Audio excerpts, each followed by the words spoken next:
Assalamualaikum warahmatullahi wabarakatuh. Alhamdulillah wa bi ni'matillah wa la haula wa la quwwata illa billah. Muhammad ibn Abdillah la nabiyya ba'da. Allahumma shalli wa sallim wa barik ala sayyidina wa nabiyina Muhammad Rasulillah. Amma ba'd. Pemirsa channel Laskar Mataram Raya yang kami sayangi, mudah-mudahan rahmat, kebahagiaan, keberkahan tercurah kepada panjenengan sedoyo pemirsa channel Laskar Mataram Raya. Mudah-mudahan kita digolongkan oleh Allah jadi hamba-hamba yang selalu bertakwa dan istiqomah dalam ketakwaan itu, dan kita diberi perlindungan oleh Allah dari perkara-perkara yang baik, yang tidak baik, yang berasal dari diri kita atau yang berasal dari luar kita. Dengan sebuah doa, Allahumma inni a'udzubika min syarri nafsi wa min syarri dabatin anta akhidu binasiyatiha ala syiratil mustaqim ya hayyu birahmatika astagis wa min adabika astajir aslih li sya'li kulahu la takilni illa nafsi wa la ilaha illa anta astaghfiruka wa atubu ilaih. Jamaah semua, pemirsa semua, pada kesempatan ini Bahukit akan sedikit mengulik suatu yang rasanya memporak-porandakan logika nalar sehat kita, yaitu dari sebuah pernyataan yang keluar dari klan Ba'alwi yang menyatakan bahwa orang yang merokok itu rata-rata akan meninggal dalam keadaan su'ul khotimah, dan lebih parah lagi, saat meninggal itu mayat tidak bisa menghadap ke kiblat, sekalipun sudah waktu dikubur itu sudah menghadap kiblat, tapi nanti akan balik tidak bisa menghadap ke kiblat. Dari pernyataan ini Bahukit sendiri teringat suatu kisah yang Bahukit alami waktu awal pergerakan. Pada waktu itu sekitar menjelang maghrib, Bahukit ditelepon oleh seseorang yang pada waktu itu Bahukit bikin ada grup sifatnya umum. Di situ memang buat pendadaran siapa saja boleh masuk. Ternyata di situ ada salah seorang Habib yang komen macam-macam gitu. Akhirnya saya keluarkan. Saat saya keluarkan, dia japri saya, mengatakan begini begitu, intinya mengatakan bahwa saya itu adalah orang kafir. Kenapa saya dikatakan oleh Habib itu sebagai orang kafir? Karena saya menyakiti dzurriyyah Rasulullah, yaitu para habaib, dengan mengatakan batalnya nasab mereka. Saya waktu itu debat habis-habisan sama Habib itu. Katanya saya itu orang kafir, saya pasti masuk neraka sebelum tobat. Padahal yang paling heran lagi, saat itu sudah menjelang maghrib kan, dan sudah adzan waktu itu. Saya berhenti, Beb, gini aja, ini kan saya mau izin sholat dulu. Enggak usah, kamu sholat pun enggak diterima karena kamu orang kafir, sholatmu tidak berguna. Loh, gimana sampean ini, Beb? Saya kalau yang mengkafirkan sampean, dengerin saya ini ikrar lagi, la ilaha illallah Muhammadur Rasulullah. Apakah saya masih kafir, Beb? Saya bilang gitu. Iya, kamu masih kafir karena kamu menyakiti hati dzurriyyah Rasulullah ahli baitnya, yaitu menyakiti Habib. Ya udahlah, itu menurut Anda saya orang kafir, ndak apa-apa, ndak masuk neraka ndak apa-apa. Yang saya takuti itu nerakanya Allah, bukan neraka antum, Beb. Ya, saya bilang gitu. Udah, saya mau sholat dulu. Nggak usah sholat, di sholat pun kamu tidak akan diterima sebelum kamu bertobat.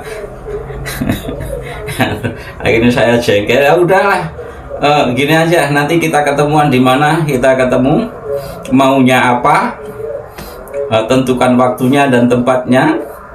Kalau ngajak duel ya saya layani duel. Saya ini mau maghrib. Ya, kalau mau sholat kamu harus tobat dulu, dia bilang gitu. Kalau tidak tobat percuma sholatmu akan diterima, dan kamu nanti kalau mati su'ul khotimah, dan kamu matimu tidak bisa menghadap ke kiblat. Nah ini dia berkata seperti itu. Saya jadi ingat ini sama Habib, yang sama-sama Habibnya. Dari kami ini yang berjuang dalam urusan masalah menggugat nasab habaib ini, oleh mereka sudah statement sebagai orang kafir dan mati tidak bisa menghadap ke kiblat. Ternyata kegoblokan itu tidak hanya itu saja, orang rokok pun diberi fatwa seperti itu, kalau mati tidak bisa menghadap ke kiblat. Nah, ini ketololan mereka, dan itu tidak masuk logika nalar kita semua gitu. Pada saat itu, waktu saya sering sih masalahnya berdebat sama Habib-habib kayak itu. Kalau saya sudah mentok berdebat tidak bisa, mereka kadang-kadang saya sudah emosi, saya tantang aja untuk duel, tentukan tempat. Tapi rata-rata mereka akan mengatakan gini, saya tungguan jawabnya untuk tempat pertemuan waktu itu, ketemu di mana, di mana, kita duel. Terus saya tunggu lama, ada balasan, maaf saya tidak bisa, ada waktu untuk melayani orang kafir. Jawaban Habib waktu itu, menjelang maghrib saya dilarang sholat karena saya dianggap sudah kafir. Itulah sekelumit pengalaman yang saya sendiri dalam pergerakan ini sering dikatakan sebagai orang kafir, sebagai dajjal, sebagai setan, sebagai iblis, sebagai PKI. Kalau PKI itu hampir tiap hari dikatain sebagai PKI, anti PKI. Jadi ini, mereka itu sudah kehabisan cara, saudaraku, sudah kehabisan akal, tidak bisa lagi mereka itu membuat dalil argumentasi secara ilmiah untuk membantah daripada tesisnya Kiai Haji Imaduddin Usman Al-Bantani.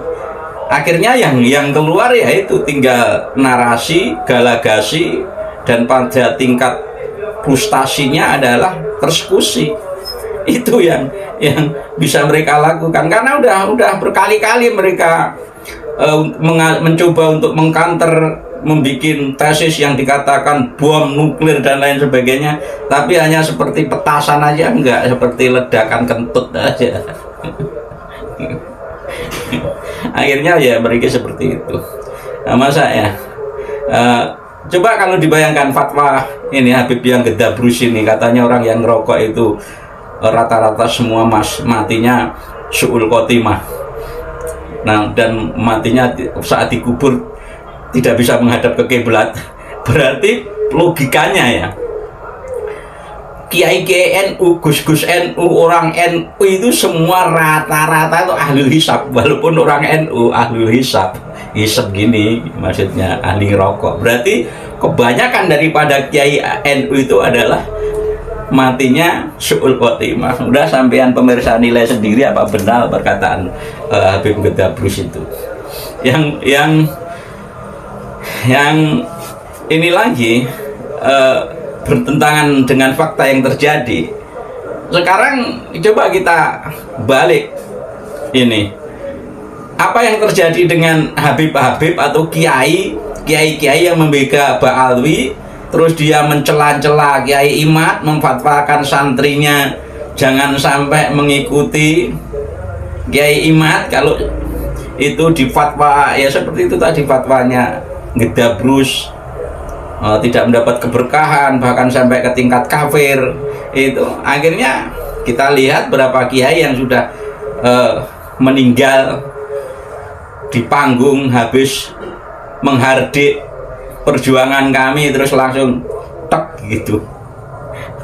Kalau kita itu kan sudah ada 3 kiai kan, itu dadak langsung dibayar kontan oleh Allah. Sebenarnya gini sih, secara akidah kita nggak boleh mengatakan itu karena kualat sama Kiai Imad atau kelawat sama perjuangan kita nggak boleh sebenarnya. Seperti itu nggak boleh. Secara akidah nggak boleh, karena kematian itu hak mutlak milik Allah. Cuma mungkin Allah kan punya rencana-rencana, kita nggak tahu lah apa rencana dan hikmah Allah mengambil orang saat setelah dia mencaci maki, menghardik daripada Kiai Imad, dan pesan kepada jamaah dan santrinya agar tidak mengikuti Kiai Imad yang dijuluki sebagai Dajjal dan Iblis dan lain sebagainya. Setelah itu terus ternyata Allah ambil nyawanya. Kita nggak tahu apa hikmahnya, atau apakah itu karena itu atau apa, itu rahasia Allah. Tapi secara akidah kita nggak boleh mengatakan bahwa mereka kualat sama ini, enggak, kita nggak mengatakan itu. Tapi fakta seperti itu tergantung pada interpretasi panjenengan sedoyo tentang hal itu. Tapi faktanya bahwa orang-orang yang rokok itu faktanya adalah kiai-kiai NU. Kalau boleh dikatakan, Habib yang Gedabrus itu ingin mengatakan bahwa kiai-kiai NU itu nanti matinya su'ul khotimah karena ngerokok. Ini fatwa yang benar-benar di luar logika nalar akal sehat kita. Masih ada lagi fatwa yang Gedabrus lagi. Fatwa mereka itu konyol-konyol semua. Bikin hadis-hadis sendiri, katanya barang siapa yang mencintai Ba'alwi itu akan masuk surga dengan mudah. Kalau hal ini sebenarnya nggak heran nih, pada awal-awal pergerakan itu saya bongkar itu di tempatnya. Waktu itu saya belum punya channel YouTube sendiri. Saya bongkar bagaimana doktrin-doktrin Robitah Alawiyah mengenai hal itu. Artinya bahwa memang seperti itu, orang-orang yang mencintai Bani Alawi itu dijanjikan orang yang akan memperoleh kemuliaan. Itu memang jadi doktrin mereka, sudah ditulis itu dalam skenario doktrinnya Robitah Alawiyah itu.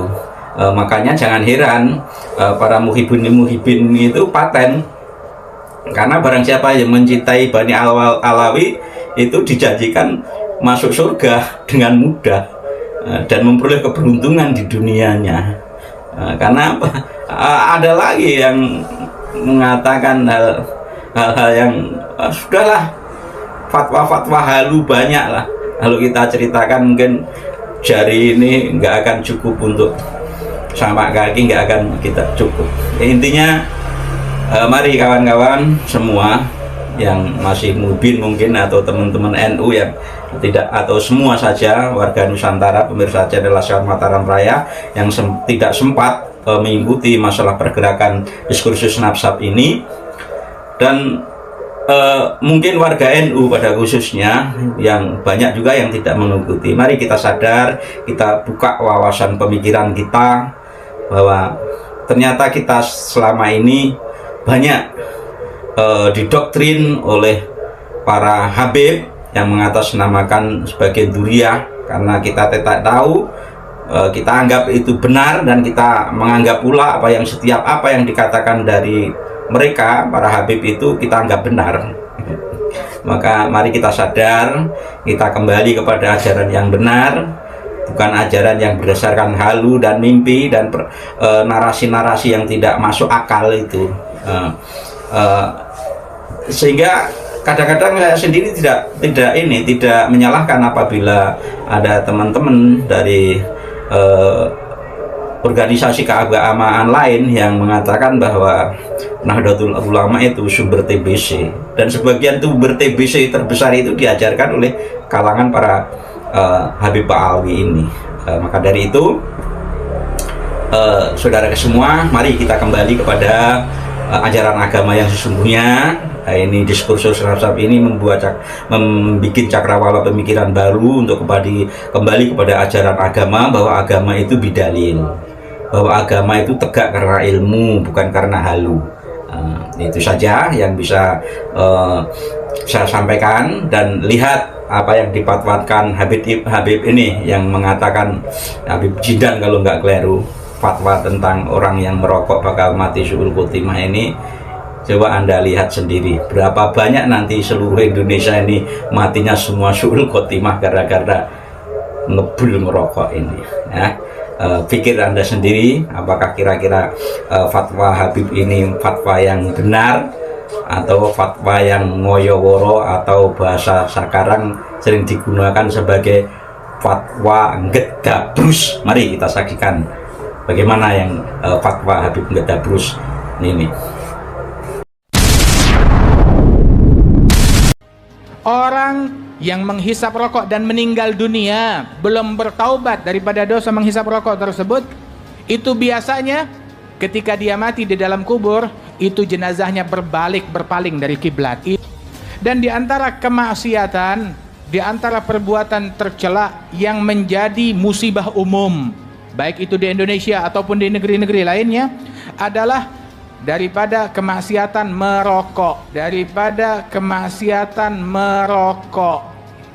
Yang mana rokok tersebut ini merupakan bencana yang banyak menimpa kaum muslimin, yang mana yang ditimpa bukan hanya orang awam saja, bahkan pondok-pondok pesantren, sekolahan, orang tua, anak muda, laki, perempuan, mereka pun juga terkena daripada musibah merokok tersebut. Al-Imam Al-Husain ibn Syekh Abi Bakar bin Salim, beliau termasuk ulama yang mengharamkan daripada menghisap rokok tersebut. Beliau menyatakan di dalam ucapannya, barang siapa yang meninggal dunia dan dia belum bertaubat dari menghisap rokok, dia belum bertaubat dari perbuatan menghisap rokok, atau baru bertaubat tapi belum 40 hari, maka disebutkan biasanya orang tersebut meninggalnya su'il khatimah.